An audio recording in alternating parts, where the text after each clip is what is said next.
আমার তো পুরোই মাথা নষ্ট। বারাকের পোলা পাপন কালকে যাত্রা গানে কি অবস্থাটা নাই করলো। কি রে, তুই কি যাত্রা দেখবার গেছিলি? দেখ কি কয়, বাড়ির পাশে যাত্রা, তাই যাবো না। ভাবলাম পোলাপনে যাত্রা গান করবো, নাচ টাচ নাই, যাই একটু দেখে আসি।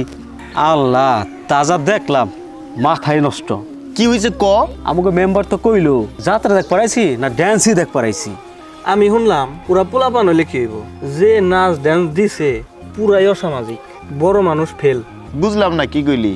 আরে হন, এক সিন যখন যায় তারপরে খালি ড্যান্স, তখন এই ছোট ছোট ড্যান্স পরে কি সব জাতা মেয়ে আনছে, খালি ড্যান্স।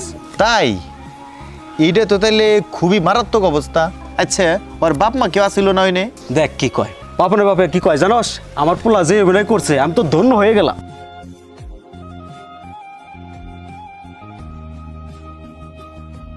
আচ্ছা ওইছে, এবার রাখ। আমি কি কই হুন, আমার একটা কথা হুন। কোন? এই সন্তান নিয়ে দেখবি আমাকে আব্দুল বারেক চাচার লজ্জার মুখে পড়তে হইব মানুষের সামনে। তার কারণ হইলো এই বারেক চাচা তো তার পোলারে ভালো পথে চালাইতেছে না, যাত্রা অভিনয় করতেছে, ও যায় ধন্যবাদ দিতেছে। তাইলে ক, এই পোলা কি ভালো হইব? তোর আবার আজরে ফসি, বারেক স্যার পোলা পাপন ও তো ভালোই, খালি একটু যাত্রা করলো, তার জন্য আর বাপের আবার মান সম্মান যাইব কে? বিষয়টা হইলো দর পাপনের বয়স 12 থেকে 14 বছর, এখন সে যৌবন উদ্দীপ্ত। এই সময় তার সামনে নোংরাটা কিছু দেখলে তার মনে থেকে কিন্তু ওই খায়েশটা চাইবো।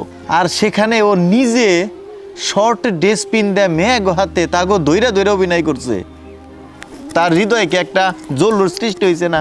চিন্তা কর, কাল সকালে তো মেয়েগুলার কেউ থাকবো না, না থাকবো, কেউ থাকবো না। তো কালকে যখন মেয়েরা থাকবো না, তখন এই জল্লুসটা মেটানোর জন্য কি করব, আমাগো এলাকার যে মেয়েরা আছে তাদের সাথেও কি করব, ইফটিজিং।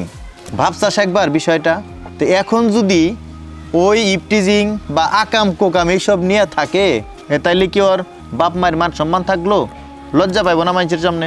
বন্ধু, আসলেই তো এতক্ষণ তো বিষয়টা ভেবে দেখি নেই, এরা তো প্রিজিংগুলো করে। আর এই যে অ্যান্ড্রয়েড মোবাইলগুলো বাইরে এসে নেটে ঢুইকে আবি যাবি দেখে আর মরে খায়েশ মেটানোর জন্য ইচ্ছারম দর্শন করে। তাইলে কি তোরা আমার কথাটা বুঝতে পারছাস?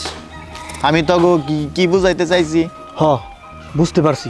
যুব সমাজ হিসেবে আমাকে যে প্রথম দায়িত্ব তা হইলো এই সমাজ থেকে এই যাত্রাপালা উঠাই দিতে হইব। কারণ এই যাত্রাই হলো ধর্ষণ আর ইফটিজিং এর কারণ। ধন্যবাদ বন্ধু, তোমাকে দুইজনরেই। তোমরা যে বিষয়টা বুঝতে পারছো, ভালো লাগছে আমার। কিন্তু আমাকে এলাকায় সাংস্কৃতিক অনুষ্ঠানের নামে যে যাত্রাপালাগুলো হয়, এগুলো চেয়ারম্যানের সাথে কথা কয়ে আগে বন্ধ করতে হইব। আমরা যদি চুপ করে এভাবে বসে থাকি, তাহলে হয়তো একদিন আমাদের মা বোনেরাও এই জানোয়ারের হাত থেকে রেহাই পাবে না। তাহলে আমরা সবাই চেয়ারম্যানের সাথে কথা বলে এই অবৈধ যাত্রাপালা বন্ধ করার জন্য ব্যবস্থা নিই। আমি তো এটাই চাই, বর্তমান যুব সমাজ একটা সিদ্ধান্ত নিক, এই ধরনের যে অসামাজিক কার্যকলাপ, সাংস্কৃতিক অনুষ্ঠানের নামে অপসংস্কৃতি, এগুলা যেন বন্ধ হয়ে যায়। চল আমরা আজকেই যাব চেয়ারম্যানের কাছে। নিষিদ্ধ যাত্রাপালা সমাজ থেকে বন্ধ না করলে একদিন এই সমাজ অন্ধকারে নিমজ্জিত হবে, কলুষিত হবে সমাজের সুশীল নাগরিক।